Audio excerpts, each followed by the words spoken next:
Boa noite. Meus cumprimentos aos colegas advogados pelo mês de agosto, o mês que reverenciamos a advocacia. Meu nome é Lília Madalone, estou presidindo a Comissão de Família e Sucessões da Seccional de Santa Catarina nesse triênio, gestão do Dr. Rafael Horna, a quem eu agradeço. Quero cumprimentar aos palestrantes do nosso primeiro painel de noite, Direito, Família e Psicanálise, Dr. Rodrigo da Cunha Pereira, presidente nacional do IBDFAM, doutor, mestre, especialista, professor, autor de várias obras inclusive que aborda a relação direito, família e psicanálise, doutora Luciana Faísca Narras, presidente do IBDFAM do Estado de Santa Catarina, doutora em Direito Civil, mestre, especialista, professora, autora de vários livros e artigos científicos, doutora Maria Cristina Renon, mestre, conselheira estadual da OAB, professora, membro do IBDFAM. Agradeço aos coordenadores científicos desse projeto, Dr. Pedro Miranda, Dr. Marcos Vinícius, por oportunizar essa plataforma virtual para levar conhecimento à nossa classe. É uma iniciativa inovadora, um desafio já superado por seus idealizadores, já deu certo, já vem dado certo. O tema da noite é Direito de Família e Psicanálise. Não se trata de um tema juridicamente positivado no nosso ordenamento jurídico, mas que certamente norteia o nosso ofício como advogado de família, que lidamos diariamente com os conflitos familiares nos nossos escritórios. Tenho certeza que o tema vai trazer uma expansão do conhecimento, uma reflexão pessoal, que cada um lida com os conflitos no seu dia a dia. E abrindo o nosso painel de hoje, eu passo a palavra para o nosso convidado de honra, Dr. Rodrigo da Cunha Pereira. O senhor está com a palavra. Boa noite, novamente, agora com som. Obrigado, Lília. Cumprimento a Luciana, Narras, Maria Cristina, e quero dizer que é uma honra estar aqui. Obrigado ao AB de Santa Catarina, e que faz essa parceria com o IBDFAM, e quero dizer que é uma honra estar aqui na OAB, no mês da advocacia, porque eu sou especialmente advogado. Eu adoro ser advogado, eu faço isso há quase 40 anos e faço com muito prazer. E quero trazer para vocês aqui um pouco da minha experiência como advogado, que começou em 1983, e logo no começo da minha carreira, eu sempre gostei de direito de família, e logo no começo eu percebi que o direito de família precisava ter algo mais do que aquelas questões do direito tradicional. E logo eu percebi que o direito de família quebra a máxima: o que não está nos autos não está no mundo. E foi aí que eu passei a entender que tem uma subjetividade que permeia toda a subjetividade, né, do direito de família, que nós precisamos compreendê-la. E foi aí que eu fui estudar psicanálise, fui estudar um pouco de psicanálise, porque, afinal de contas, nós que trabalhamos com direito de família, nós lidamos com os restos do amor. Os restos do amor que vão parar no judiciário, quem diria, né? E o processo judicial ele acaba sendo a materialização de uma realidade subjetiva. Então, é preciso entender, é preciso ir um pouco além desse dogmatismo jurídico, dessas tradicionais fórmulas jurídicas centenárias, né? E a psicanálise ela vem exatamente quebrar essa máxima e ajudar a quebrar esse dogmatismo. Então, eu vou falar um pouco da psicanálise para entrelaçá-la. Esse movimento eu começo a pensar nessa interlocução desde 1983. Mas quando eu comecei a pensar nisso, na minha insatisfação como advogado de direito de família, que não encontrava resposta só na objetividade, né, mas que tinha uma subjetividade, e comecei a entender também que o direito é interpretação, como a psicanálise, como a arte, e o direito é interpretação, e toda interpretação é subjetiva. E para entender melhor aqueles clientes que nos procuravam. E fui estudar, fui buscar na teoria um pouco e cheguei na psicanálise. Quando eu comecei a pensar isso, eu achei que eu estava inventando a roda, mas não estava. Já tinha um francês chamado Pierre Legendre, que já tinha escrito um livro que foi traduzido para o Brasil, O Amor do Censor, que já dizia isso, já falava dessa interlocução há muito tempo. Mas aí comecei a estudar psicanálise. Em 1992, nós juntamos um grupo de pessoas que fez o primeiro congresso de Direito e Psicanálise em Curitiba, né, onde lá estavam um grupo de juristas, inclusive o hoje ministro Fachin, que apoiou muito esse movimento, e esse grupo, ele acabou, muitos dessas pessoas acabaram se tornando psicanalista. Mas o desafio é pegar essa interlocução, né, e trazer para o direito. O direito sempre buscou ajuda de outros campos do conhecimento, como na antropologia, na economia, na filosofia, na história, e por que não na psicanálise? Isso é novo, né, novo aqui no Brasil, especialmente, e eu sempre me interessei, fui estudar psicanálise, e ao estudar psicanálise, eu acabei entendendo, claro, eu fui ler os textos do Freud, claro, e aí eu nunca mais parei, né? Nunca mais eu parei e fui cada vez mais entrando nisso, mas o que interessa dessa história toda não é nem... Porque o que é a psicanálise? A psicanálise como um sistema de pensamento, mas a psicanálise, nós temos a psicanálise como clínica, que é aquela que a gente vai lá no divã do analista, tratar da loucura da gente, né, que é nada mais, nada menos que a velha fórmula de Sócrates, conhece-te a ti mesmo, e cada um, porque para a gente ver a loucura do cliente, nós sempre vê a nossa primeiro, né, porque não adianta, senão eles nos enlouquecem de vez. Então, é preciso ver, não é que todo mundo, a gente não precisa virar psicanalista. Eu não sou psicanalista, mas eu estudei psicanálise, eu sou um advogado que tem formação em psicanálise. A psicanálise é uma profissão não regulamentada e que nos dá muitos elementos para ajudar no nosso escritório, que passa a ser uma clínica do direito. Então, eu tenho o meu escritório, é uma clínica do direito. Nós que trabalhamos com direito de família precisamos ter uma escuta diferenciada. Nós, profissionais do direito de família, os sacerdotes e os profissionais psis, somos profissionais da escuta. Nós precisamos, antes de tudo, escutar o cliente, saber escutar essas pessoas, escutar amorosamente, né? O nosso trabalho é também um trabalho de ajuda. Eu tenho muito prazer com esse trabalho, e principalmente porque a gente está ajudando as pessoas, ainda podemos ganhar dinheiro, né, de preferência, porque precisamos sobreviver disso. Mas, voltando à psicanálise, o que é a psicanálise? A psicanálise é um sistema de pensamento inventado por Freud a partir da, entre aspas, descoberta do inconsciente. O inconsciente é essa que se manifesta de diversas formas, né? Nós temos alguns conceitos de psicanálise que são fundamentais para o direito, que é inconsciente, sexualidade, desejo, gozo, desamparo.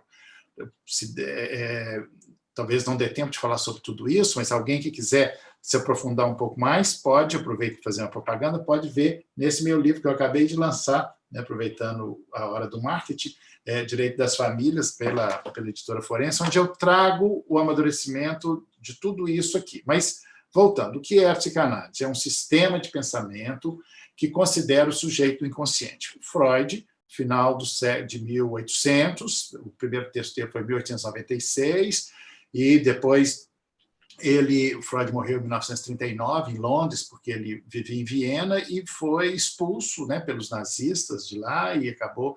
Mas toda a obra dele foi escrita, a maior parte, em Viena, e ele tem muitos textos belíssimos que vale a pena ler, que é Totem Tabu, O Mal-Estar da Civilização, né? Mas, enfim, ele compreendeu, ele engendrou, ele criou um sistema de pensamento a partir da existência do inconsciente que revolucionou o pensamento contemporâneo. As artes, a poesia, tudo mudou depois da consideração do inconsciente. E isso também no direito, né?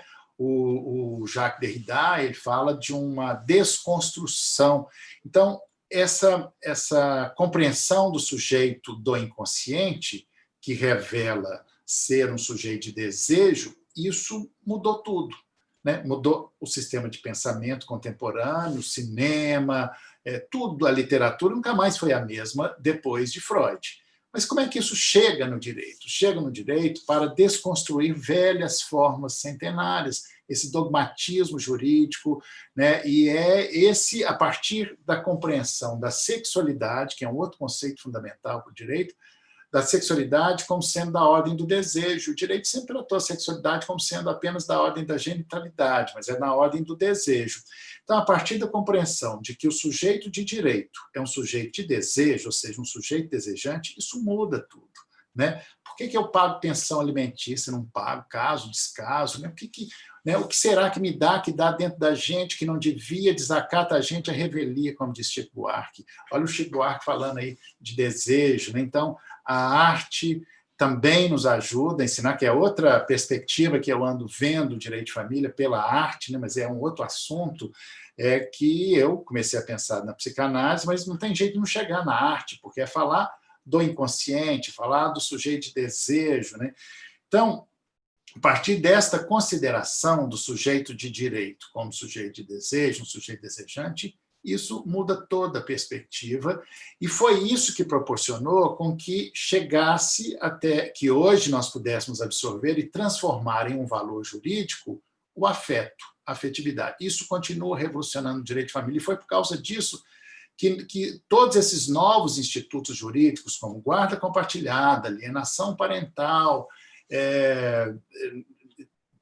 enfim, tudo isso só foi possível por causa da psicanálise, ainda que inconscientemente. As pessoas não sabem disso, mas foi a psicanálise que nos libertou desse dogmatismo e pôde trazer para o direito esse novo valor jurídico, que é o afeto, ou seja, o afeto passou a ser um valor jurídico, e isso continua revolucionando. Assim como quando as pessoas começaram a casar por amor, a mudança foi ali, né? Casamento era arranjado, a família deixou de ser essencialmente um núcleo econômico de reprodução, passou a ser espaço do companheirismo, do amor, do afeto, e isso muda. O amor, as pessoas passaram a casar por amor, o amor às vezes acaba, como diz Paulo Mendes Campos, às vezes para nascer em outro lugar, e constituem-se novas famílias, que hoje temos chamado um nome ainda inadequado, mas ainda não tem um nome para isso, melhor do que isso, são famílias reconstituídas, e assim vai essas novas relações familiares. Então, os dramas, as tramas, né, todas essas tramas do direito de família são tecidas pelo sujeito do inconsciente.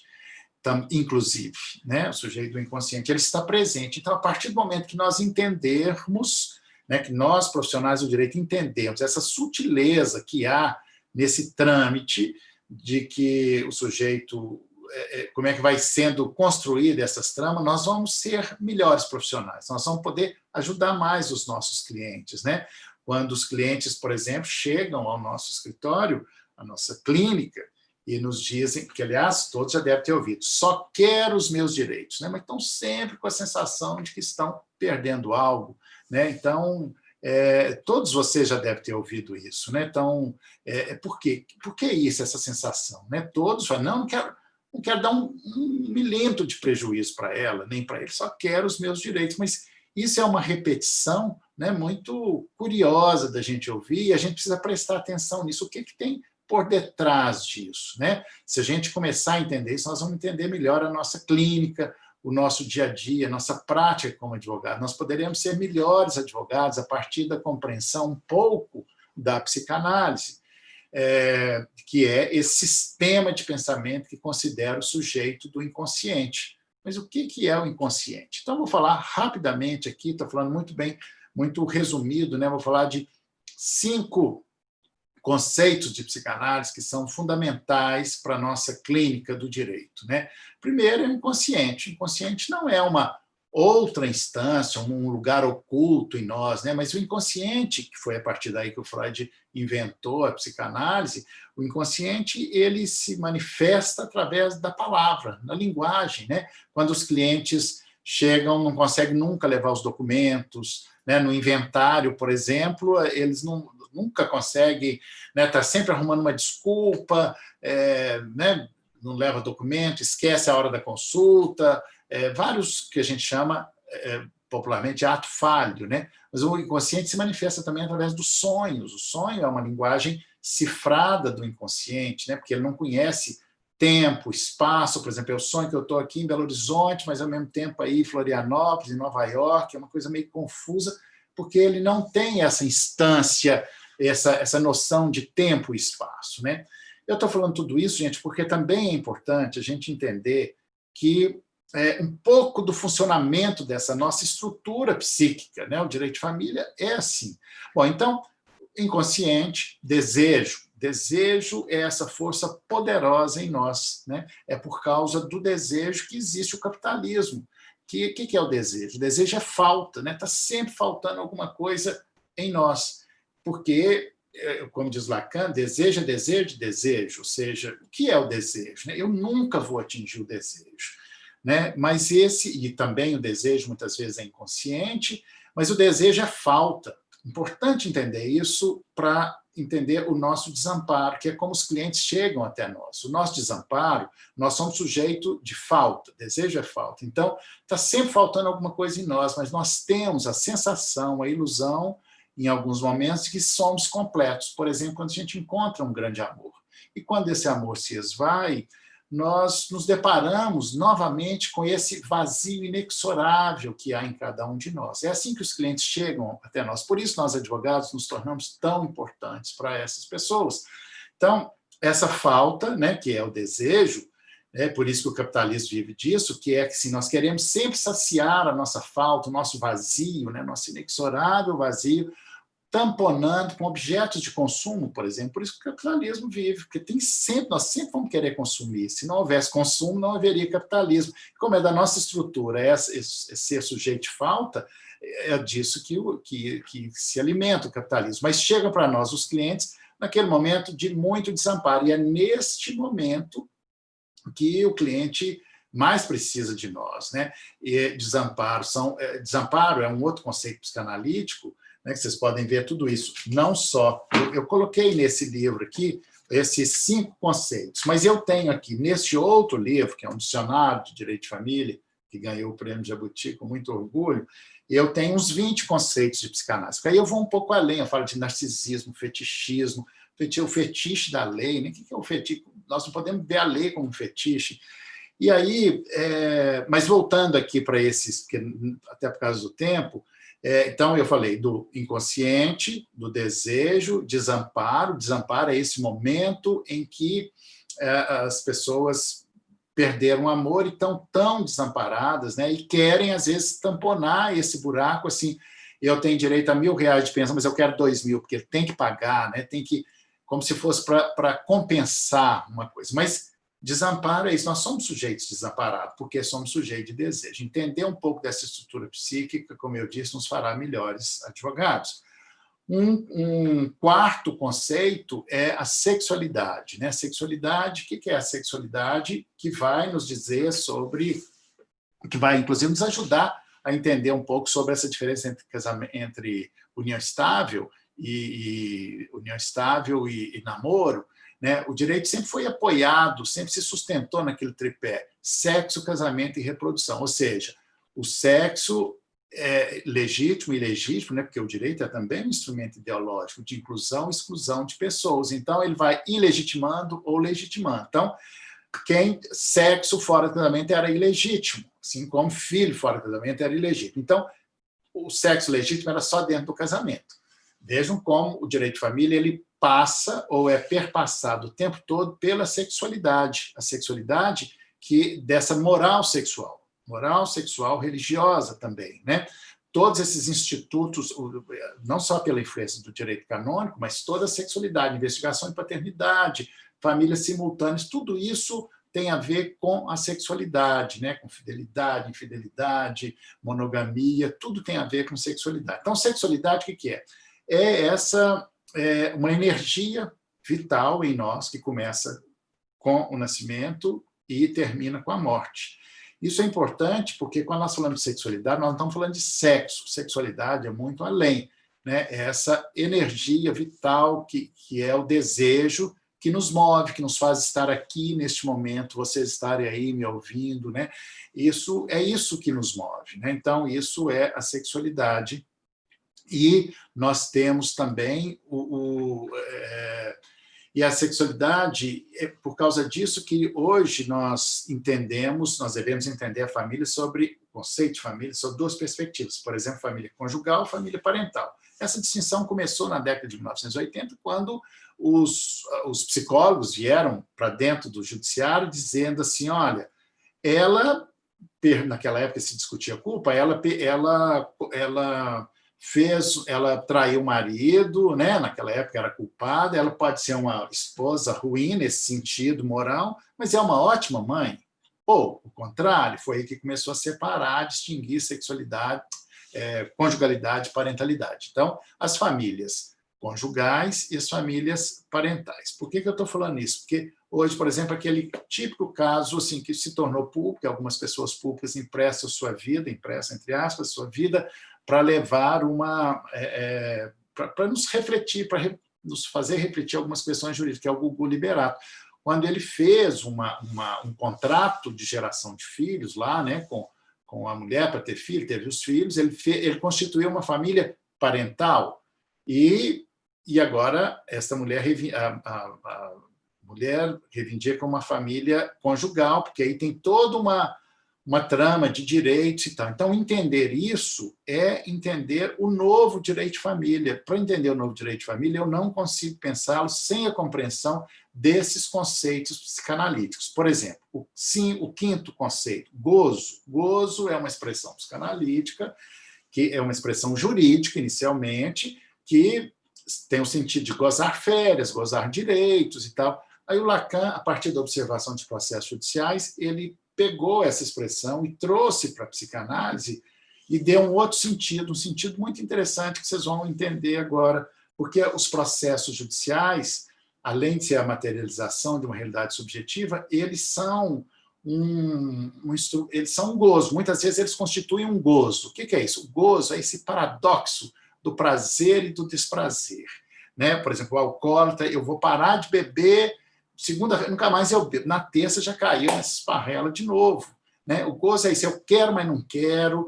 Né? Os clientes, assim, olha, vocês devem notar como muitos clientes adoram aquela briga na justiça judicial. Então, entender isso é nós não nos permitirmos ser instrumentos do gozo do cliente, até onde nós somos usados nisso. Isso é o novo direito de família, isso é a clínica do direito. Né?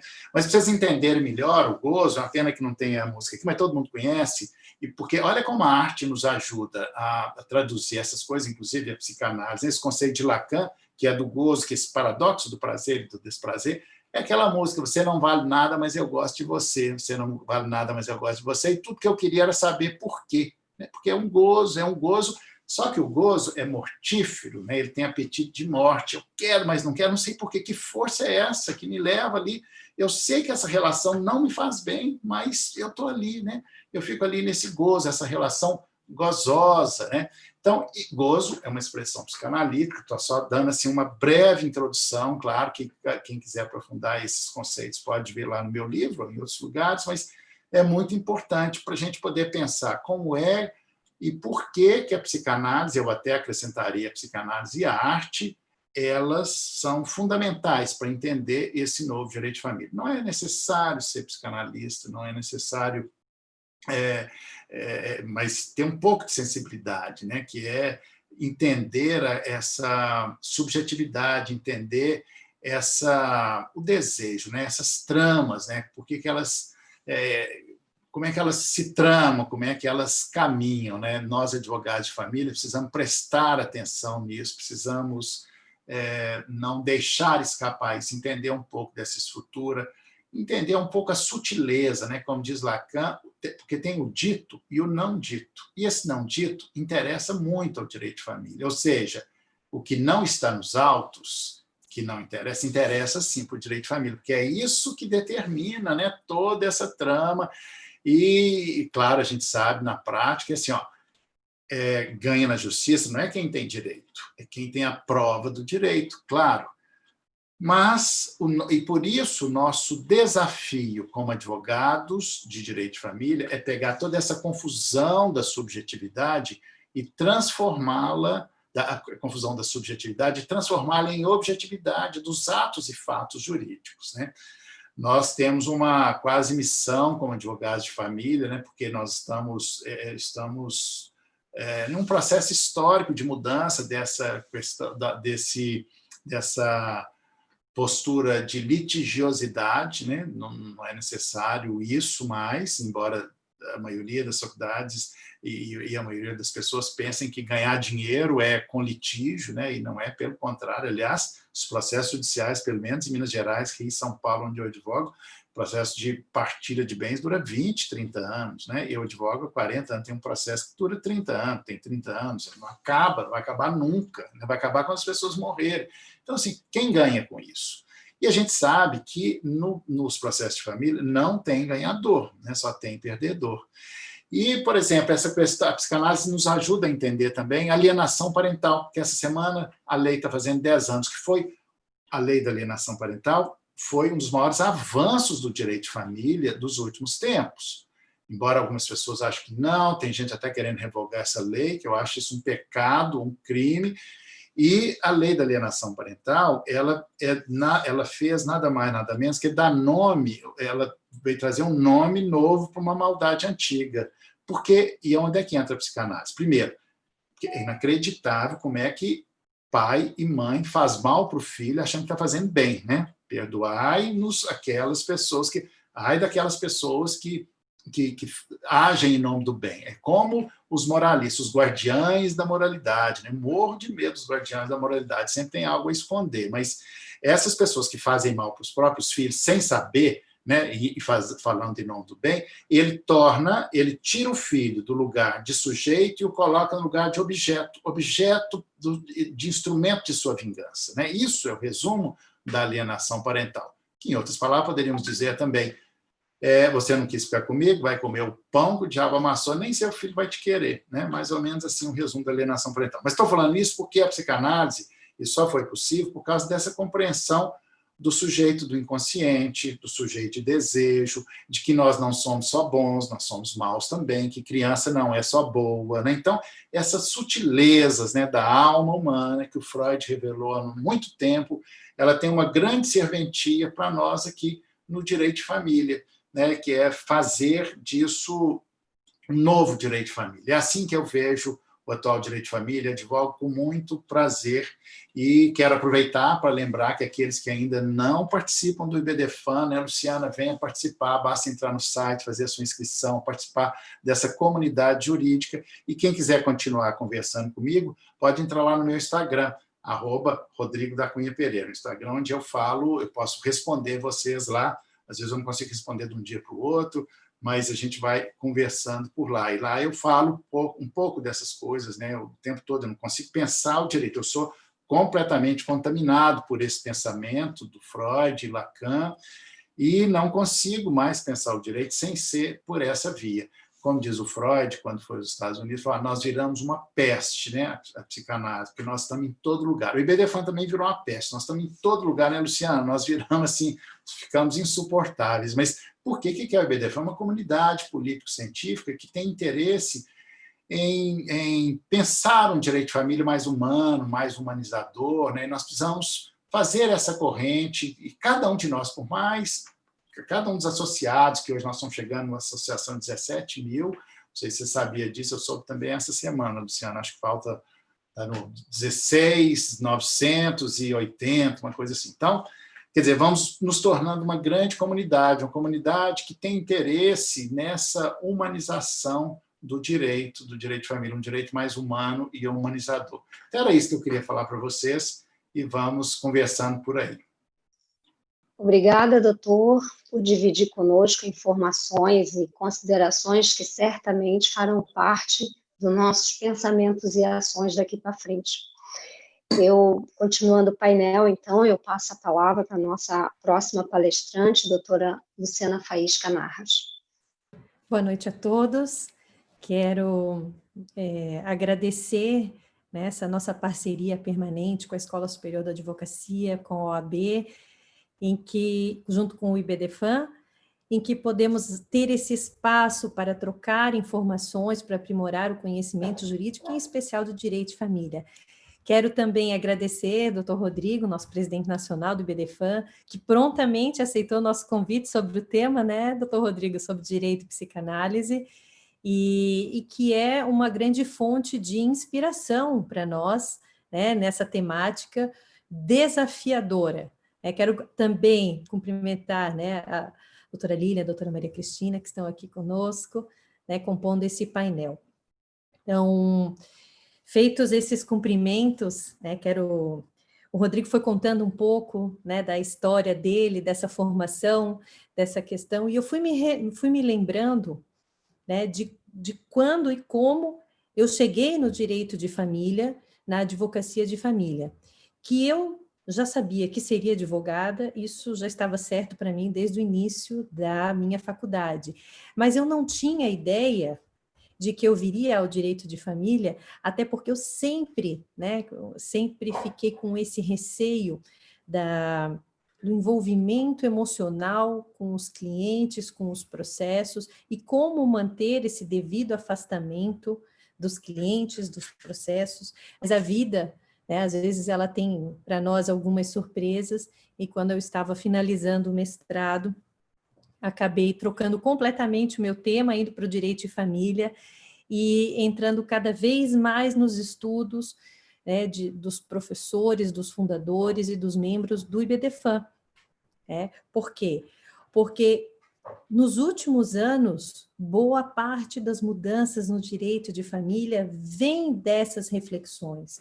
Quando nós conseguimos oxigenar o direito de família, fazendo uma conversa entre direito e psicanálise, por exemplo, né? Uma fonte de oxigenação, porque de um direito milenar que nós temos, de institutos milenares, casamento, que há longo tempo, filiação, quantas coisas nós conseguimos modificar com essa inserção de institutos jurídicos dentro do direito de família. Isso é um dos grandes méritos. Eu me lembro quando eu comecei a dar aula, e nós começávamos a falar em questões de filiação socioafetiva, eu confesso que eu não imaginava mesmo que nós íamos chegar na multiparentalidade. Lá, há algumas décadas atrás, não dava para se imaginar os conceitos e as mudanças que nós chegaríamos decorrentes dessa oxigenação do direito de família, quando aceita outros institutos, quando entende que não é o direito apenas que detém, que coloca de cima para baixo os seus conceitos, mas quando esse direito olha para toda a humanidade, para todas as relações familiares que estão no seu entorno. Então, quando nós decidimos, né, estávamos conversando sobre os temas para o mês do advogado, e veio a ideia do direito psicanálise, justamente veio com essa intenção, a importância, a necessidade dessa intersecção, desse outro olhar, desse olhar de que todas as pessoas que estão envolvidas em conflitos familiares são sujeitos de direito, e uma compreensão bem interessante, são sujeitos indivíduos, né? E uma compreensão muito interessante, que estão possivelmente vivendo os piores momentos da sua vida. Quando alguém, em regra, né, claro que a gente tem aumentado a advocacia de família preventiva, o que, para mim, quando eu recebo uma consulta, e quero dizer a vocês que durante a pandemia aumentou essa procura, vamos pensar o que vai acontecer se a gente não estiver mais aqui, que tipo de testamento a gente pode fazer, ou até mesmo planejamento do patrimônio. Quando eu recebo esse tipo de consulta, isso me dá uma satisfação muito grande, porque a gente percebe as pessoas tomando o seu poder de fazer as decisões e as escolhas da sua vida. Eu quero decidir o que vai acontecer após a minha morte, eu quero decidir o que vai acontecer em determinada situação. Mas ainda, majoritariamente, quem procura auxílio de um advogado está passando por uma situação de dissolução, de conflito, de não conseguir ter acesso aos seus filhos ou ter alguma divergência com, né, o pai ou com a mãe dos seus filhos, uma situação que foi muito comum agora durante a pandemia, né, principalmente no início da pandemia. Como é que nós vamos fazer, como é que nós vamos lidar com o trânsito de crianças entre casas diferentes dentro de um isolamento? Todas essas questões que são levadas às partes fazem com que a gente tenha que compreender, né, não apenas a lei em si, mas a singularidade e o sofrimento daquelas pessoas que estão envolvidas neste processo, como a mãe ou o pai, e com as crianças, por exemplo, no caso, né, da convivência, que foi um dos nossos grandes e mais desafiadores processos durante a pandemia, como resolver essa questão, né? E também as questões de divórcios, separações e tudo mais. Às vezes nós escutamos, né, eu tenho certeza que vocês já ouviram também, que advogado de família é meio psicólogo, né? Todo mundo já ouviu isso, né? Ah, advogado de família é meio psicólogo, mas será que somos meio psicólogos? Eu prefiro pensar que, assim como, né, o Rodrigo mencionou, sempre tive curiosidade e interesse em estudar psicanálise, institutos também da psicologia, institutos de filosofia, institutos de outras áreas do conhecimento, filosofia, que nos levam a refletir sobre o que está acontecendo no mundo lá fora. A sociologia nos ajuda a explicar alguns movimentos que estão acontecendo. A psicanálise nos explica ou nos auxilia a compreender os processos internos que estão vivendo as pessoas que nos procuram para as nossas demandas. Mas eu prefiro pensar que nós não somos os terapeutas.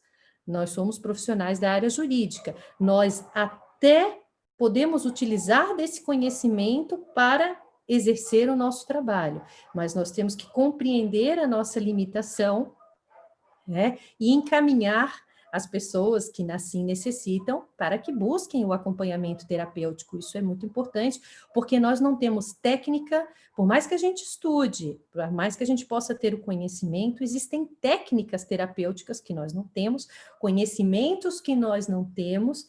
Eu tenho uma situação bem dramática atualmente, né? Estava conversando com o doutor Rodrigo hoje à tarde e falando que por vezes, né, os nossos clientes criam realmente essa relação de dependência conosco durante a advocacia, e eu tenho alguns que ligam todo dia, né, tem alguns que ligam uma vez por semana, ainda mais com esse negócio de WhatsApp, né? Tem alguns que ligam com mais frequência, outros que ligam com menos frequência, e alguns que raramente fazem algum contato. E isso depende do grau de conflito ou de litígio que eles estão vivendo, como, né, na minha comparação, foi como pacientes, né, médicos, alguns estão na UTI, outros estão, né, na internação e outros estão numa situação mais confortável. E eu tenho um que me liga, me manda mensagem todos os dias. Ele está, desde o início da pandemia, sem qualquer notícia a respeito da sua filha. Nós já tomamos diversas medidas judiciais, cumprimento de sentença, tudo que vocês podem imaginar, está sendo dificultado para ter qualquer acesso a essa criança. E toda semana, quando ele me liga, ele busca um suporte, um apoio. Mas eu já falei a ele, procura um terapeuta.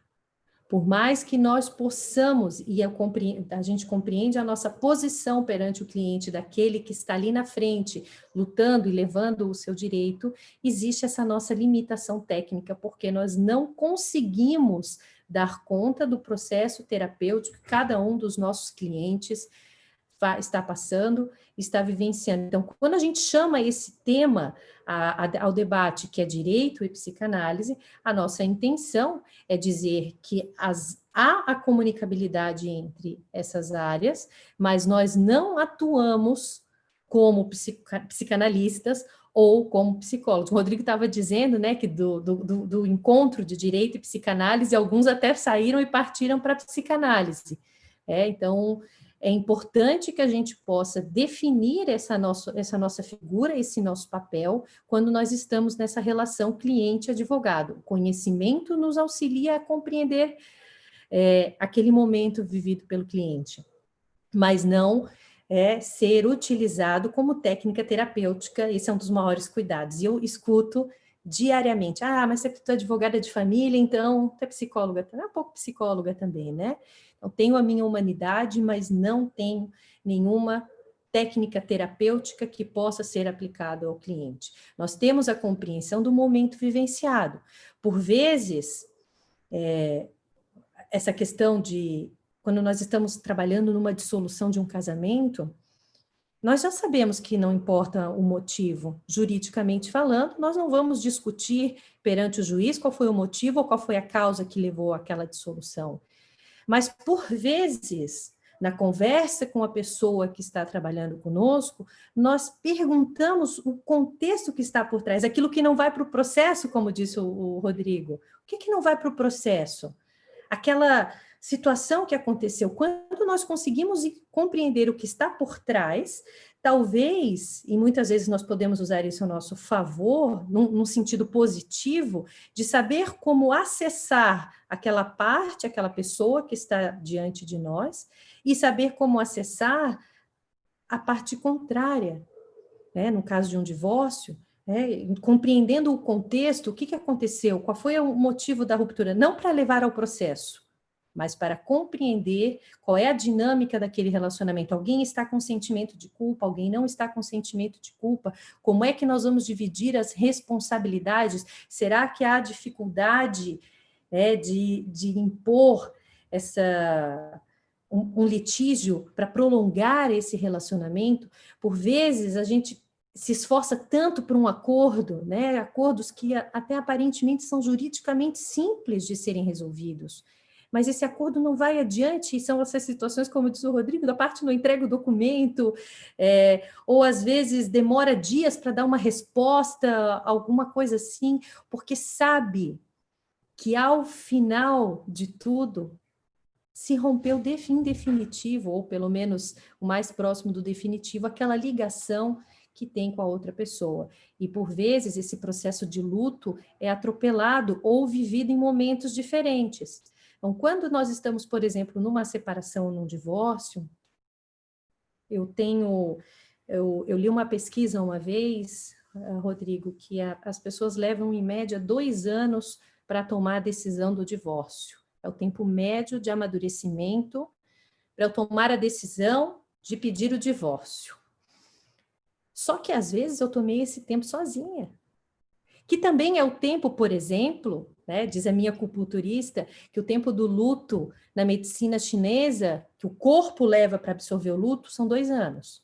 O luto da morte, um luto da separação. São 2 anos que o corpo leva para processar essa informação.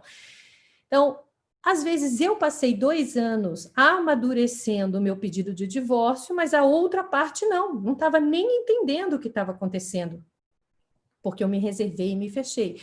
Então, por vezes, num momento de dissolução de casamento, eu já estou preparada e amadurecida para o divórcio e a outra parte não. E aí vem todas as resistências naquele procedimento. E tem uma coisa, Rodrigo, que eu gosto muito que tu menciona no livro, aliás, aquele livro de direito de família que o Rodrigo mostrou, eu tenho na versão digital, já utilizei algumas vezes, já mandei, Rodrigo, mandei para partes de processos que eu estou trabalhando, assim, lê isso aqui para te entender o que tu está passando no caso da dissolução do casamento, aquela parte introdutória que tu fazes no casamento da dissolução, que é muito boa, muito interessante, e tem algo que me chamou bastante atenção, e principalmente nesse momento que nós estamos vivendo, que é a vivência do luto e os rituais. A pandemia nos trouxe uma dificuldade bem séria no que diz respeito às dissoluções de casamento. Estão tão facilitadas que aquela ritualística, o casamento tem um ritual, né? Recentemente, um casal de amigos nossos, né, casou, e estavam com todo o dilema, mas vamos casar, não vamos casar, a gente não vai poder chamar os amigos, o que nós vamos fazer? Será que a gente deixa para depois? Será que nós vamos fazer uma festa depois? Mas faz sentido fazer uma festa se a gente já casou? Todos os dilemas que vêm com esse momento que estamos vivendo por causa do ritual, do tornar essa passagem, essa expressão, né, no caso do casamento, para todas as pessoas, e na mesma coisa no divórcio. Eu nunca me esqueço, um dos primeiros divórcios que eu trabalhei, quando advogada recém-formada, eu acabei me formando com 22 anos, né? Eu fico pensando como é que a gente nessa idade, né, está lá exercendo a advocacia, e eu fui fazer um divórcio, na época tinha aquela audiência de reconciliação, na verdade não era um divórcio, era uma separação, e tinha uma audiência chamada de reconciliação, em que o juiz chamava, né, as pessoas e perguntava: vocês têm certeza que vocês querem separar? Tem certeza que é isso? Olha, vocês podem repensar, o que era extremamente desgastante, porque o advogado já tinha tido todo um trabalho ali conversando com a parte, tentando entender. E eu me lembro que nessa audiência, logo que eu tinha me informado, a parte pegou na mão do outro, né? Meu cliente, no caso, ele já tinha rompido o casamento e já estava com um novo relacionamento. Então, na minha ideia, o divórcio para ele era algo óbvio e evidente, porque, afinal de contas, ele já tinha um outro relacionamento com onde ele iria constituir. Mas aí chegou, o meu cliente pegava na mão da ex-esposa e dizia, será? E eu fiquei pensando, será que eu estou entendendo o que está acontecendo? Eles saíram abraçados da audiência, fizeram a separação. E aí eu saí naquela ânsia, né, do advogado recém-formado, eu disse, e aí, tá feliz? Porque saiu a separação. Tá feliz? E ele me respondeu, não. Ninguém sai feliz de uma audiência de separação ou de divórcio. Nós não podemos classificar como um momento feliz, talvez um momento de alívio, né? Talvez fosse, claro, ele que pediu o divórcio naquele momento, mas a palavra felicidade não definia o que ele estava sentindo nesse momento. E eu tomei aquilo como um amadurecimento na minha vida profissional, e da dificuldade do ritual. Hoje, em decorrência da pandemia e das mudanças legislativas, um divórcio pode ser muito rápido. Um divórcio pode ser feito quase indolor do ponto de vista procedimental. As pessoas não precisam nem se encontrar. Os advogados assinam os documentos, mandam para as partes, elas não têm aquele último olhar, né? Aquela despedida, aquele ritual final, e sentem falta dessa parte. E recentemente, né, nessa pandemia, teve um casal que nós iniciamos o divórcio na pandemia, e quando já estava na mesa do juiz para homologar, veio o pedido porque eles resolveram retomar o casamento, não, dentro de todas essas vivências que eles tiveram. Então, quando nós pensamos no nosso trabalho, na nossa área, na nossa atuação, é sempre importante esse olhar humano, esse olhar além do que está no processo, esse olhar do que está naquela família que está se resolvendo, e por isso, né, recomendamos sempre que essa temática, estudar o que está por trás, venha, mas sempre com o cuidado de não ultrapassarmos os nossos limites da nossa atuação profissional. Essa era a ideia que eu queria trazer com vocês. Eu fico pensando em inúmeras outras situações, mas esse assunto sempre permeia o nosso dia a dia, o olhar que nós podemos ter para aquele conflito que está acontecendo. E sim, né, como disse, né, já o Rodrigo, o papel e a relevância nossa profissional. Nós temos sim, né, nossas humanidades, e por vezes nos envolvemos com os clientes, querem ver quando vem uma situação de um cliente muito similar a uma já vivenciada por nós, né? A nossa possibilidade de projetar naquela pessoa situações já vividas. E nesse momento, a importância de sabermos separar e lembrar da nossa atuação na resolução, né, desses conflitos. Doutora Lilian, devolvo a palavra e agradeço novamente à OAB por este momento. Obrigada, doutora, por compartilhar conosco importante reflexão, né? Dando seguimento, eu passo a palavra, então, para a doutora Maria Cristina Renon, por gentileza. Boa noite a todos, em especial ao doutor Rodrigo, doutora Lília, doutora Luciana. É um prazer estar aqui, agradeço o convite que recebi do doutor Rafael, doutor Pedro Miranda, doutor Marcos Vinícius, e tive um cuidado de fazer alguns apontamentos para promover uma reflexão. Exatamente nesse sentido, eu não estudo aprofundadamente a psicanálise, mas tenho uma preocupação, e já li livros do Dr. Rodrigo a respeito, e que gosto muito, né, mas tenho uma preocupação com esse olhar diferente em relação àqueles clientes que chegam no escritório. Entendo que atuar na área do direito de família vai muito além do apenas fazer uma aplicação da norma legal vigente. Porque as pessoas que chegam, elas vêm geralmente com uma intenção de serem vistas e ouvidas. E aí o advogado está presente ali e realmente o seu papel é olhar para aquela pessoa, conhecer da sua história e ouvi-la, praticar uma escutativa, né? E claro que resguardando, né, os limites conforme a doutora Luciana bem expôs.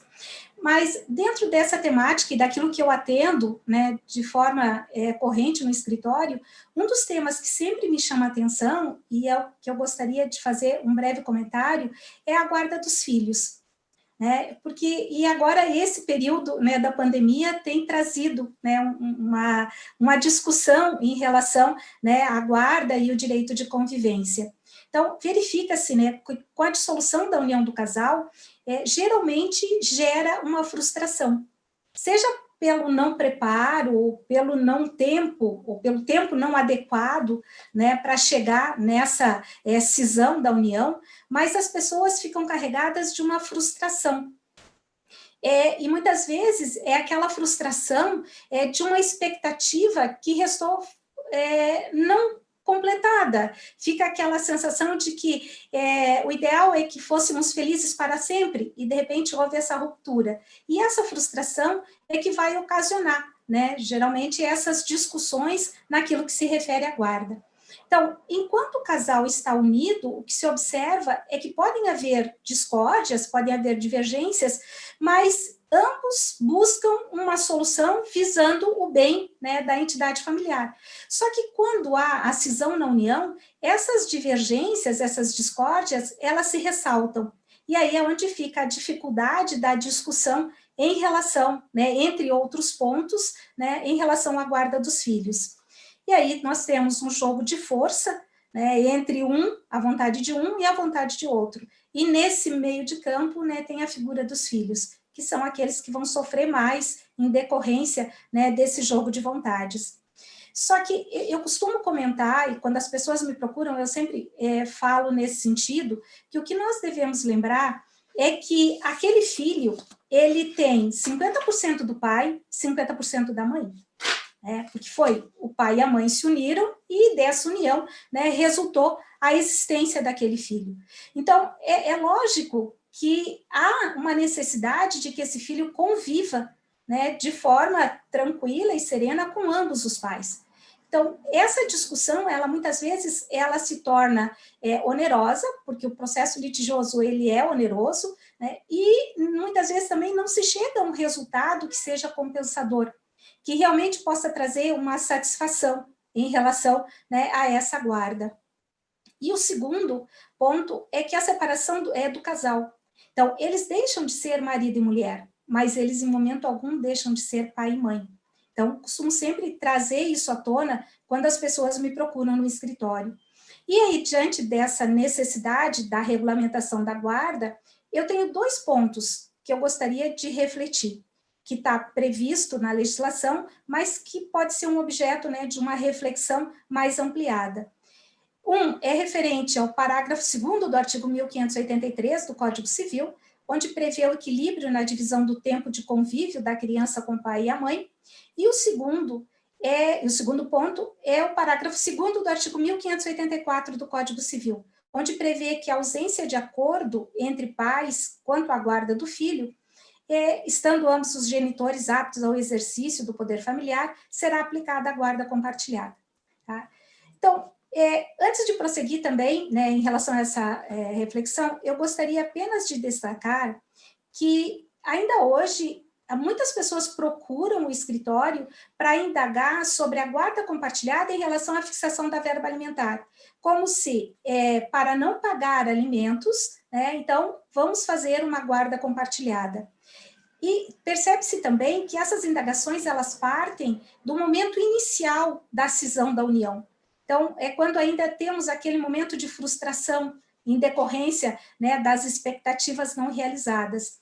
Porque um olhar observador em torno de todo esse período de advocacia tem me apontado que, quando a coisa prossegue, o tempo passa, muitas vezes há uma calmaria. E aí sim, se entende efetivamente o que representa esse compartilhamento, que é o compartilhar as responsabilidades, os cuidados, e não necessariamente vinculado a uma prestação alimentar. E por conta disso, há uma contribuição, né, nos cuidados, né, em relação a essa despesa referente aos filhos. Leva-se em consideração também que, muitas vezes, quem apresenta obstáculos à concessão da guarda compartilhada é a mãe. Mas, ao meu olhar, isso se deve a uma característica de proteção. E a mãe tem, né, na sociedade, essa característica como protetora.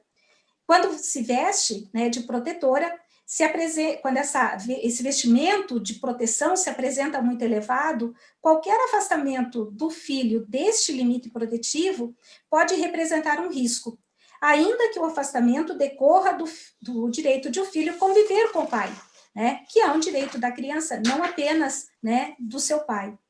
E uma das tantas leituras que fiz, né, encontrei uma descrição onde a mãe tinha esse viés de proteção, do aconchego, e o pai seria aquele que conduziria o filho para a vida. E isso fica bastante claro quando a gente observa, né, as crianças brincando no parque. Então, quando a criança cai e está na companhia da mãe, a mãe corre, né, levanta, cuida, minha nossa, ela se desvela naquele sentido de proteção para verificar se a criança não se machucou, se não houve um dano maior. Quando a criança está na companhia do pai, o pai vai, olha, né, vê que não teve, né, perigo nenhum, e ele diz assim, ó, levanta daí, né, e vamos prosseguir. Então, existe uma diferenciação de posicionamentos, e isso muitas vezes vai levar a uma discordância e a essa impossibilidade, de repente, né, de se obter um compartilhamento da guarda. São posturas diferentes, que enquanto casal não apresentam grandes conflitos, mas com a separação, a diferença de postura acaba gerando, por vezes, uma acentuada discórdia, e que, por certo, vai interferir, então, na escolha da modalidade da guarda. Vivemos em uma sociedade plural, diversificada, e, assim, existem muitas situações em que o compartilhamento da guarda não se mostra efetivo, principalmente nos primeiros momentos da separação. Esse é o olhar que eu tenho, por conta da experiência do escritório, né, do dia a dia. Eu advogo há mais de 20 anos na área de família, e fui, né, acrescentando esse conhecimento, né, empírico. Então, a obrigatoriedade prevista no parágrafo 2º do artigo 1584 do Código Civil, ao meu olhar, ela não atende o melhor interesse da prole. Por mais que o legislador tivesse a intenção, né, de propiciar uma maior convivência entre o pai e o filho por meio do compartilhamento, há uma dificuldade, porque esse compartilhar, ele também tem a ver com a troca de informações sobre a saúde da criança, sobre a escola, as atividades rotineiras desse adolescente ou dessa criança. E se não há acordo entre os pais na escolha da guarda a ser exercida, como poderiam as informações serem compartilhadas? E observa-se isso, né, no dia a dia, na situação de conflito. Se não há acordo no ponto básico, que é observar qual a melhor modalidade de guarda a ser aplicada no caso concreto, dificilmente a ordem judicial terá efeito. E acaba ficando uma guarda, que muitas vezes ela fica apenas no papel e, de fato, se transforma, né, na unilateralidade. Assim, parece-me que, diante de um conflito muito acentuado entre os pais, a guarda compartilhada não representa um remédio, mas pode significar uma sanção, e, neste caso, o prejuízo, ao meu olhar, será do filho. Logo, não me parece adequado uma obrigatoriedade conforme vem prevista na legislação, porque há uma necessidade de uma mínima troca de informações. Quando isso não é possível, aí inviabiliza, né, o compartilhamento.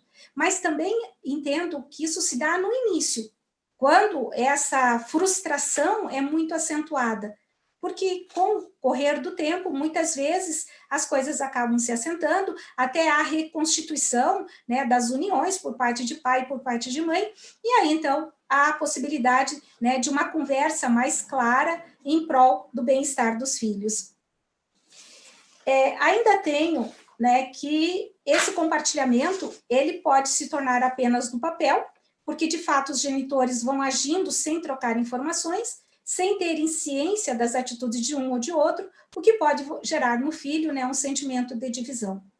O compartilhamento da guarda é um avanço, não tenho dúvida disso, exatamente porque tem o viés de olhar para a criança e garantir a ela a convivência com ambos os pais. Entretanto, dependendo do caso concreto, pode até mesmo ser prejudicial. E esse prejuízo advém da atitude dos pais, que mais uma vez se destaca, ainda se encontram no estado de frustração pela finalização da união. E esse estado ele pode ser um lapso temporal mais longo, né, como pode demorar pouco tempo. Então, depende exatamente, né, das pessoas envolvidas. Esse prejuízo, então, né, tem relação com essa atitude dos pais, e, por conta disso, ao meu olhar, né, essa obrigatoriedade, ela pode representar um prejuízo.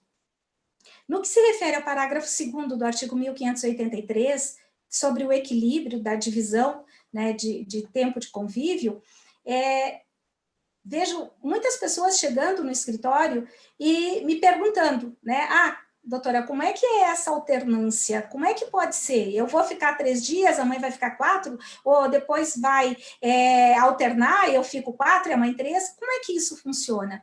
Me parece que é uma questão de uma interpretação muito cuidadosa, porque também entendo que não se trata de uma conta aritmética, e se ficar definido que é 3 dias aqui, 4 dias ali, isso representa uma alternância de guarda, e não necessariamente, né, um compartilhamento da guarda. Então, em relação a essa possibilidade, né, de um tempo igualitário de convivência, tanto para o pai quanto para a mãe, tem que se levar em consideração a segunda parte do artigo, né, que trata do melhor interesse. Então, análise da situação fática e o melhor interesse da criança. Então, é a situação concreta que vai determinar essa aplicação. Quando se fala em guarda de filho, há que ter como objetivo preservar o melhor interesse dos menores de idade. E na fase aguda da frustração, que segue a separação, os genitores parecem não dispor de condições emocionais para promover o equilíbrio do tempo. Mas também entendo que aquela fixação que é de regra do juízo, né, quando vai analisar o pedido da regulamentação do direito de convivência, que seria de 15 em 15 dias, não me parece adequada também.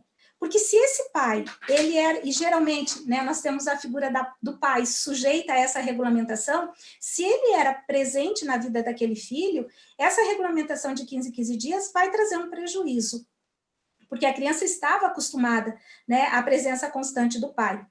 Então, o equilíbrio do direito de convivência se reveste de importância, para fim de propiciar o contato constante entre o genitor, em cujo endereço a criança não reside, e seu filho.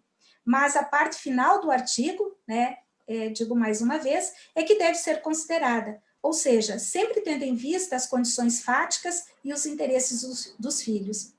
O que se observa, no entanto, é que as pessoas geralmente se interessam pela parte inicial, ou seja, a divisão, né, do tempo de forma equilibrada. E aí, por conta disso, vem a questão da conta numérica, né, a questão aritmética.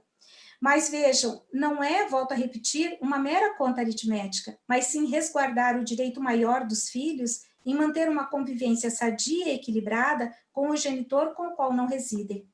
Todavia, para que se possa compreender o que representa esse equilíbrio na convivência entre pais e filhos, os genitores terão que estar centrados, cientes de que a separação do casal não gerou a separação dos filhos. E, na verdade, aí eu penso que também entra o trabalho do advogado, né, que é buscar com o seu cliente, em conversas, nessa escuta ativa, né, nessa troca de informações, que ele se centre. E, como diz a doutora Luciana, então também fazer o encaminhamento, né, para o profissional que possa propiciar essas condições, né? Então, vejo, né, que o papel do advogado, ele está concentrado exatamente em entender, né, e buscar compreender o que está acontecendo naquele ambiente de conflito, sem que isso, né, realmente vá parar, né, dentro do processo, mas a título de informação para que se possa compreender e não julgar, né, aquela situação que está sendo vivenciada pelo cliente. Se creio que a melhor forma de guarda seria compartilhada, respondo que vai depender da situação concreta. Os processos não são iguais, porque as pessoas que litigam são diferentes, com anseios e esperanças diferenciadas. Mas existe um ponto de união entre elas, que é a frustração de uma expectativa do final feliz para sempre. Então, isso acaba, né, impedindo esse compartilhamento. Essa frustração impede o distanciamento do fato, o que acaba prejudicando a finalidade da guarda compartilhada. Talvez até fosse mais fácil promover exclusivamente a aplicação da lei. Porém, quem atua na área de família tem ciência de que a aplicação da lei apenas não basta. Mais uma vez eu repito, as pessoas que procuram o advogado, que têm um conflito de família, elas almejam serem vistas e serem ouvidas. A área de família é construída nessa disponibilidade de ver e ouvir. Esclareço que entendo a disponibilidade de ver e ouvir como um serviço prestado ao cliente, sem, no entanto, tomá-lo no colo como se criança fosse, ou ainda tomar suas dores e acreditar que poderei tudo resolver, inclusive fazendo promessa nesse sentido. Não é essa a função do advogado. Ele vai empreender, né, todos os movimentos a fim de trazer uma solução digna àquele processo, mas não considerar como se aquela batalha fosse propriamente sua, que acaba emaranhando com seus próprios conflitos e, no final das contas, não se chega efetivamente a uma solução. Ver o cliente e promover uma escuta ativa é no sentido de lhe dar força para que possa buscar um centramento, pois centrado terá condições de encontrar a solução mais apropriada para o conflito que está vivenciando. Observa-se que nem sempre a solução dada na sentença é a solução que vai resolver aquele conflito. Geralmente é o contrário. Uma sentença vai gerar outros processos, né? Então, quando há uma possibilidade de um centramento e que as próprias pessoas consigam encontrar a solução para aquela situação que é delas, que é própria delas, né? Então isso se torna mais fácil. Centrado, poderá observar o reflexo de seus atos nos próprios filhos. Se estiver em condições de promover essa observação, o litígio poderá ter um resultado promissor, pois assim será possível ter como finalidade atender o melhor interesse da criança e do adolescente. Assim, finalizo minhas ponderações, ressaltando mais uma vez que meu propósito foi de promover um momento de reflexão, de ponderação, em relação à disposição legal, partindo do pressuposto de que a lei é para todos, mas cada processo tem um viés diferenciado, uma vez que é construído por pessoas em conflito. E não se pode deixar de mencionar que o direito não está isolado. Ele necessita, na resolução dos conflitos, do auxílio de outras ciências. E é por isso a importância da psicanálise, porque esse conhecer do que se passa, né, com aquela pessoa, muitas vezes até o próprio olhar de como ela se porta, né, quando chega até o escritório, isso dá uma dimensão daquele conflito vivenciado. Eu me lembro que teve, né, um cliente que uma vez me procurou e ele falava o tempo todo que ele queria acordo, só que ao olhar para ele, a postura dele era de retração. Então, se verificava que na fala ele dizia acordo, e quando ele deixava sair alguma coisa, era no sentido, eu não quero prejudicar, mas eu quero o que é meu. Então, como o doutor Rodrigo coloca, né, os restos que chegam, né, e as pessoas querem, né, não, só quero o que é meu. Mas isso é esse vazio que é gerado e que realmente o processo não vai preencher. Então, eu acredito, né, no papel da advocacia, no direito de família, com um olhar mais humanizado, de fato, né, nessa escuta ativa, né, nesse olhar para a pessoa e buscar compreender exatamente o que ela deseja de fato. Devolvo a palavra. Obrigada, doutora, pela belíssima explanação. A psicanálise, ela nos leva a algumas reflexões a respeito da origem dos conflitos das relações familiares. Nós, advogados familistas, no nosso dia a dia, nós lidamos com conflitos importantíssimos no momento da vida daquelas pessoas. Eu tenho para mim que existe 3 dos piores momentos na vida. É o momento que o indivíduo passa pela doença na família e pelo rompimento da rotina habitual da convivência parental e pela morte. Então, 2 desses é o que nós recebemos nos nossos escritórios. Mas nenhum de nós tivemos, na nossa formação acadêmica, realmente nos nossos bancos escolares, uma formação de psicanálise ou uma formação adequada para lidar de maneira mais adequada com esses conflitos, né? Por isso que muitos dos nossos colegas, alguns buscam fazer uma segunda faculdade de psicologia, filosofia, como disse a doutora Luciana, o doutor Rodrigo, que se envolveu, então, com a psicanálise, e outros, assim como eu, que leio, né? A grande maioria que trabalha com direito de família tem que ler. Por quê? Por um motivo ou por outro, ele vai tentar buscar uma forma de trabalhar. Eu, de maneira nenhuma, como disse a doutora Luciana, quero ser psicóloga, eu quero ser advogada. Mas tem um problema aí no conflito que, se a gente não ler, se a gente não procurar saber um pouco mais, vira um complexo como se fosse ler doença psiquiátrica. Se a gente for ler ali no rol, a gente vai se encaixar quase em tudo e vai sair com um monte de doença. Então, a mesma coisa apareceu para mim. Eu já tive a minha vida, os meus problemas e os meus, como diz o doutor Rodrigo, os meus casos próprios para resolver.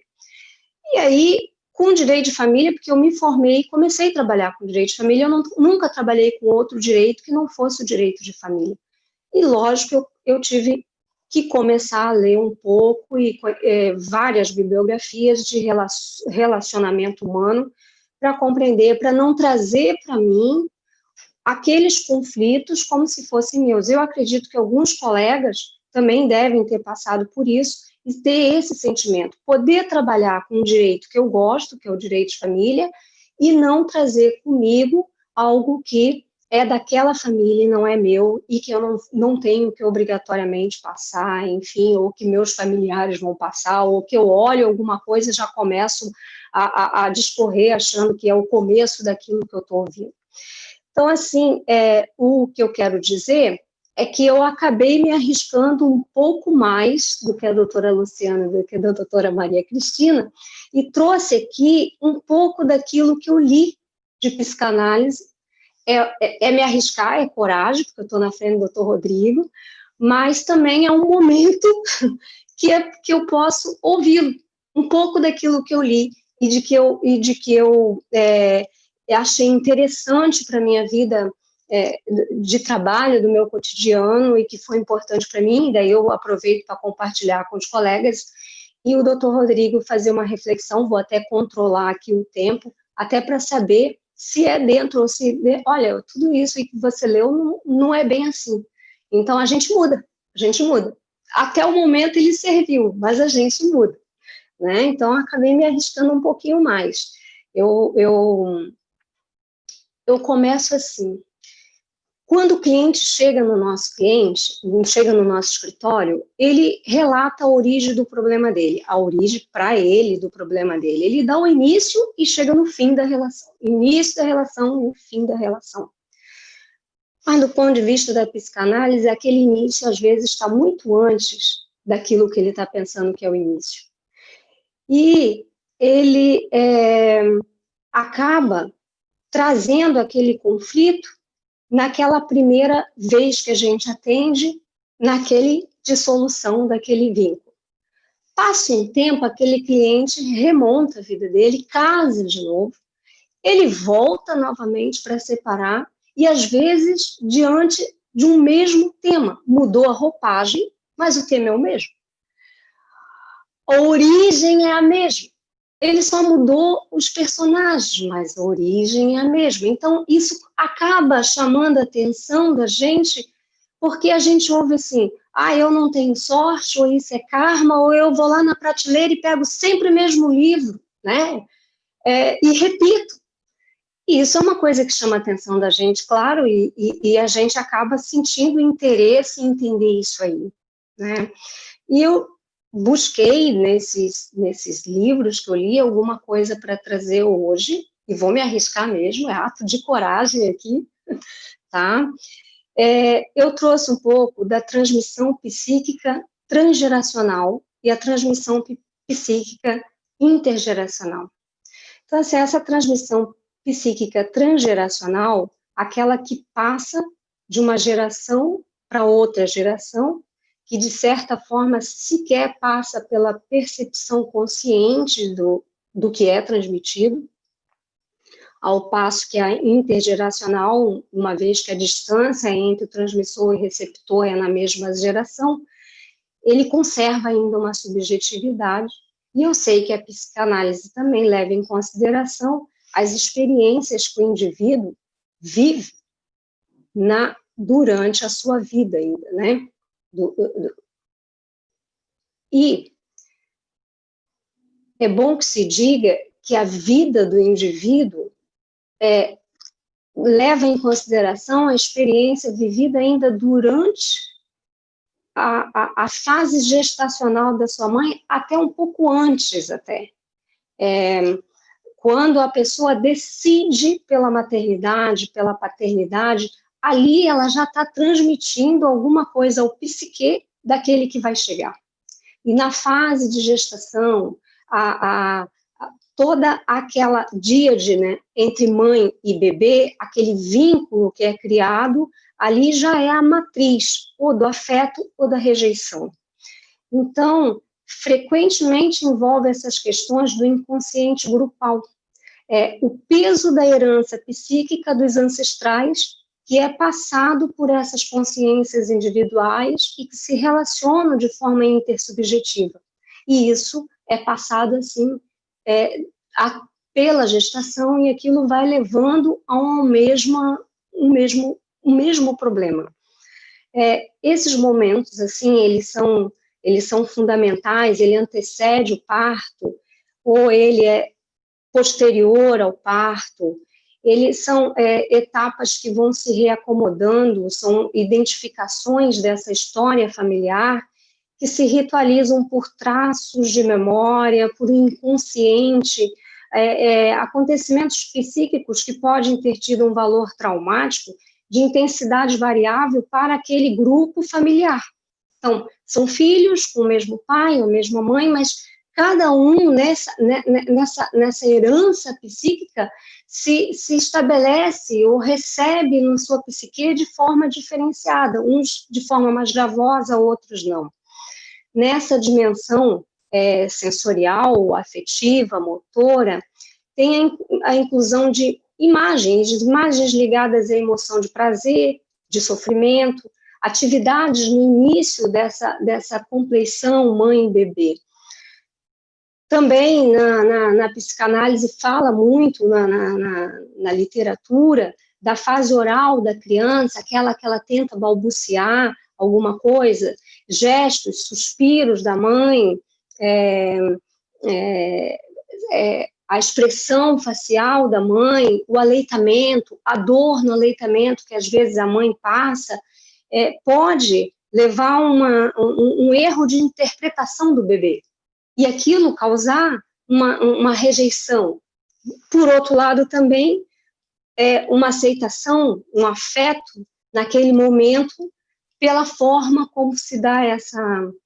Outros fatos também que eu percebi, que eu estudei, que eu li, são fatos anteriores ao nascimento, por exemplo, um aborto anterior, em que se conserva aquela imagem daquele filho, naquela lembrança, e que não se fala do aborto, mas ali fica conservada aquela imagem, fica conservada aquela lembrança, e muitas vezes é a válvula motriz de uma próxima gravidez, como se estivesse preenchendo, colocando o ser no lugar do outro, quando, na verdade, cada um vem no seu lugar, né? Não vem no lugar do outro, cada um vem no seu lugar. E é claro também que se ocupa a psicanálise também, o indivíduo, o ser, no mundo em que ele vive, né? Como ele se define estar na vida. Mas essa instituição familiar, ela provoca essas mudanças inconscientes de vínculos subjetivos entre eles.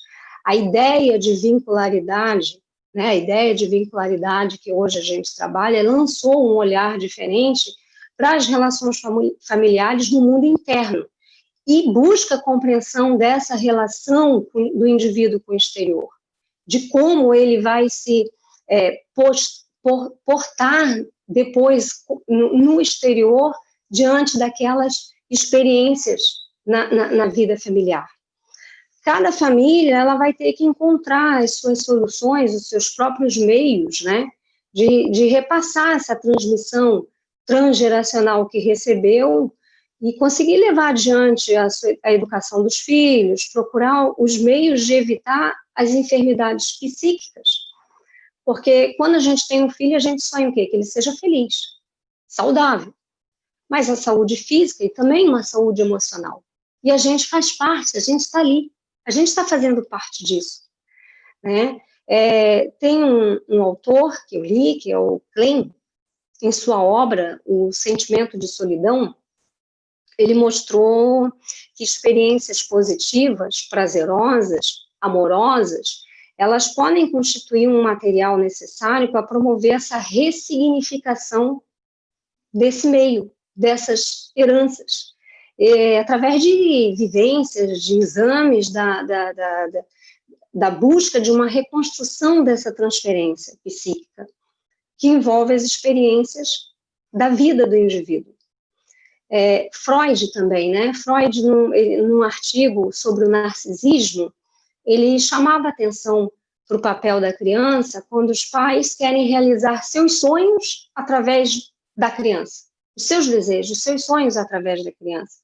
Hirsch também tratou, 2011, em outra obra, quando é diferente, quando os pais, através do seu filho, eles querem reparar as suas falhas, suas próprias falhas, suas decepções, né? Então, por meio dos seus filhos, eles querem reparar esses traumas. Então, isso são conteúdos tóxicos que são transmitidos ao filho. E entre várias situações dessa capacidade de diminuição dessa função parental, né, de criar um filho com uma psique saudável, vem esses lutos mal elaborados, vem esses alguns segredos de famílias, de história de violência, que não é falado, mas que está lá, que é um segredo, os vazios das pessoas, os porquês que elas querem ter aquele filho, gestar ou adotar, migrações de famílias, às vezes, que são violentas, traumáticas, traumas não elaborados. Então, nesses casos, essa transmissão pode invadir violentamente o psiquismo desse ser, desse receptor que está chegando, né? Então, assim, essas relações entre pais e filhos, as relações entre pais e filhos no mundo da adoção ou da maternidade in vitro, enfim, ela não se difere, assim, essencialmente muito daquelas de vínculo genético quando se fala em psique. Claro que a gente tem aí um conteúdo mais agravante em relação à criança adotada, que ela vem ali com um conteúdo de rejeição, ou não, às vezes não, porque algumas crianças até podem ser dadas para adoção de uma forma não violenta, até de uma conversa com a mãe, dizendo, olha, por amor, é melhor para ti, ele pode conseguir elaborar isso melhor, mas algumas crianças, e a grande maioria, de forma mais crítica, mais violenta, são deixadas para adoção, e às vezes passam por um tempo em abrigos, e claro, isso vai carregar a psique. Então, tanto aquela pessoa que vai adotar, ela teria que primeiro elaborar as razões dela querer adotar, como também aquela criança vai ter que passar por uma ressignificação de tudo isso para que ela tenha aí uma adolescência, até uma senidade, né, uma idade mais avançada, de uma psique emocionalmente mais sadia. Agora, algumas formas de relacionamento familiar, elas são mais propícias a turbulências, né? Tem sintomas de perturbações emocionais que decorrem dessas transmissão tóxica. Então, numa tese do Dr. Catafesta, tese de doutorado, ele disse que os pais se distanciam da realidade psíquica da criança quando realizam identificações projetivas maciça nos filhos, dificultando com isso o exercício das funções parentais. É quando aqueles pais também que imaginam um sonho de filho, idealizam, e aquele filho é um indivíduo diferente daquilo que ele idealiza. Isso também faz com que crie essa relação tóxica, turbulenta, familiar. Então, na verdade, foi isso que eu me aventurei trazer um pouco e trazer para debate para o doutor Rodrigo, e que eu li, e que eu compulsei um pouco, fui lá e pensei para a gente aqui debater e conversar a respeito. Ato de coragem, doutor, mas eu precisava, porque eu não ia ter outro momento mais especial que esse. Eu vou devolver a palavra, então, para o doutor Rodrigo. O nosso tempo acabou, vou falar rapidamente, mas gostei muito, Lilian, do que você disse, acho que você foi fundo, assim. Na verdade, você tentou responder, eu ia falar muito sobre psicanálise, sobre significantes, do Lacan e tal, mas como a gente não tem tempo, eu vou invocar Cazuza, porque ele tem uma pergunta assim, por que a gente é assim? Né? Então, acho que você tentou, de uma certa forma, responder o Cazuza naquela música dele, eu não me lembro dos outros versos, né? E também um pouco do que o Gilberto Gil fala, mistério sempre há de pintar por aí, mas entender um pouco dessa estrutura psíquica, ela é importante para a nossa atividade, né? Assim, que é o caminho, que eu desejo encaminhe e desencaminhe, né? Então são os caminhos tortuosos do desejo, que tem essa razão lá atrás, né? Que tem toda uma explicação também psicanalítica e tal, mas é uma pena que o nosso tempo tenha acabado, mas gostei do que você disse, e arriscou bem feito, assim, não tem nada de incorreto, foi muito bom o que você falou, gostei. Gente, como o nosso tempo realmente está acabando, né, a gente tem que se despedir, para acabar às 20 horas, eu acho que a gente está nos minutos finais da internet. Eu agradeço muitíssimo esse convite, né, o tema foi sensacional, né, e eu só tenho a agradecer poder dividir com vocês, é uma honra para mim, um orgulho da minha profissão até. Então, assim, muito obrigada mesmo por essa oportunidade. Eu desejo aos colegas, a vocês e aos colegas, sorte e saúde. E eu tenho certeza que em breve a gente vai poder estar fazendo esse encontro de forma presencial. Muito obrigada.